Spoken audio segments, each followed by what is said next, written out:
2 chefs, 1 signature dish, but only 1 Chef Supreme. The challenge, create the best dish with the mystery item provided. Our panel of judges will have the last say in determining who will win the Chef Supreme Challenge. Chef Supreme Challenge is shot on location at Maxwell's Food Equipment. You can get all your kitchen needs right here at Maxwell's, located at 1212 South Cliff Avenue in Sioux Falls, South Dakota. Maxwell's also offers cooking classes every week. 2 people who do not need classes are our 2 competing chefs. Let's meet them.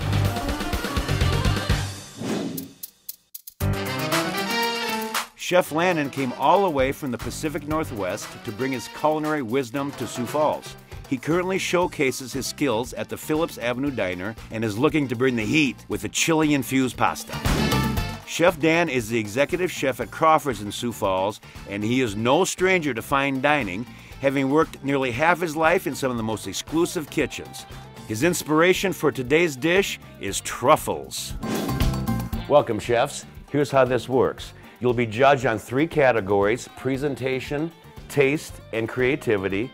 The judges can give you 5 points per category for a total of 45 points possible, and the highest score wins. And of course, it all revolves around the mystery ingredient. Would you like to know what the ingredient is? It's pasta. Before we get started, let's check in with Kristen at Republic National to find out what spirit goes best with the pasta. Thank you, George. Today we're going to make a Grey Goose L'Orange Cranberry Fizz. This is a simple cocktail, but it's fun and delightful and is sure to please your guests. To make this cocktail, we'll use Grey Goose L'Orange, club soda, and cranberry juice. To make our cocktail, we'll use 1 part Grey Goose L'Orange, followed by 1 part club soda,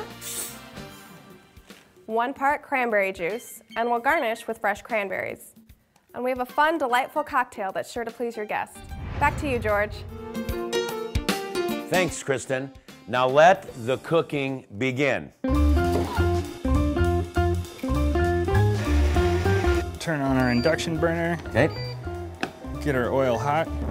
Flank steaks go in. Okay. We're going to put a good sear on both sides. All right.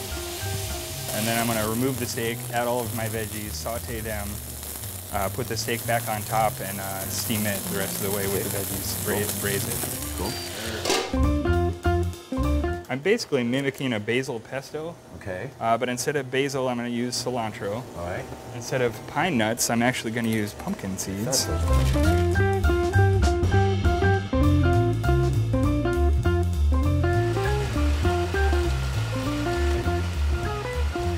At this point, I'm going to add just a little bit of good old-fashioned butter. And then just a touch. Guinness. Just a touch of Guinness. Okay. Now we have to make the pasta.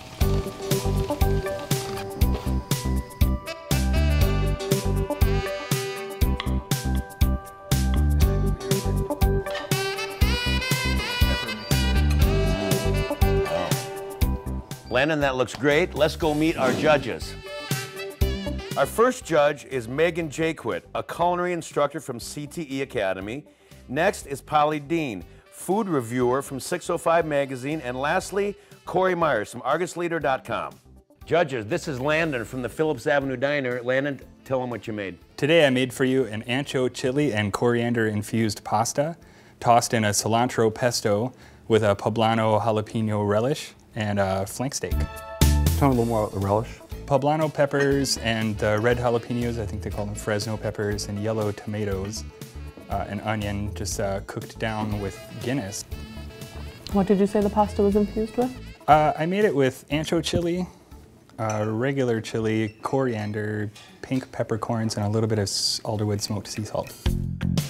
For all the spices and peppers used, it's not really too much heat at all. It's not overpowering or overbearing at all.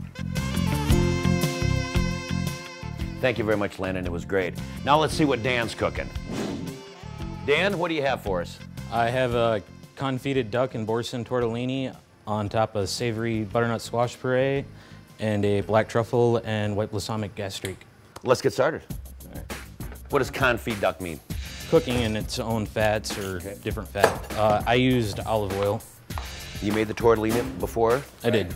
Boil, I'm going to chop some fresh herbs. I got basil, parsley, kale, cilantro, fresh thyme, Thyme. marigold, and then we're going to do a little bit of orange zest. Okay. Start braying that down, getting Okay. it in. Cayenne, the white pepper, Okay.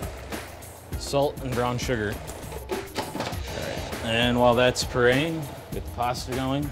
Reason I always put it on the spider is for the fact that I don't want it sticking to the bottom, so I lower it in slowly.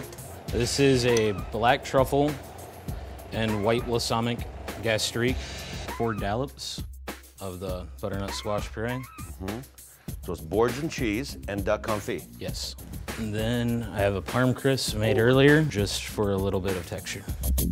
Daniel, here's our judges. Tell them what you made. I made a hand-rolled tortellini with confited duck and boursin cheese, atop of butternut squash puree with a truffle and white balsamic gastrique. Yeah, love the gastrique. It holds off the floral till the end. You smell it, but you don't taste it right away. It's nice. What was your inspiration for this dish? Truffles, And what kind of cheese did you use for the crisp? Parmesan. Parmesan. Before we declare a winner, let's talk to Anne at Republic National and see what wine she has selected for us. Thanks, George. I'd like to introduce a Pinot Noir today that's brand new to the market and truly unique. 667 Pinot Noir was inspired by the Treasure Dijon clone, 667. The winery took the 667 clone, grafted it onto American rootstock to create this delicious Pinot Noir. Wow, bright Bing cherry. A little bit of that earth. Nice round touches of vanilla. Great wine. Good luck, chefs. Thanks, Anne. Judges, we had Landon's food. That pasta looked really good. Corey, what'd you like about it? Well, for me, the cilantro, the chilies, I love those Mexican, slightly spicy flavors, and I thought it was a very good dish. Yeah, it looked really good. Polly? The steak was cooked perfectly. I really Good. like the steak. Megan, what did you think? I thought for the amount of peppers and different spices he used, it'd be a lot hotter, but it was a really great blend of different flavors and the presentation was amazing. Yeah, I thought it was really good too. What did you like about Dan's dish? The duck was amazing, and the truffle with the duck and the squash just blended really great together. All the flavors mixed really well together. Nothing was too strong. Dan's presentation was just gorgeous. Chef Daniel and Chef Landon, both dishes were unbelievably good, and these judges had a really hard time picking a winner, but we made them. The winner of the Chef Supreme Challenge by 1 point is Daniel. Congratulations, 38.5 points to 37.5. Good job, both of you. For more information about today's show and to get the recipes from both chefs, go to placeandplate.com. Thank you, judges. Thank you, chefs, for making some truly great dishes. We'll see you next time.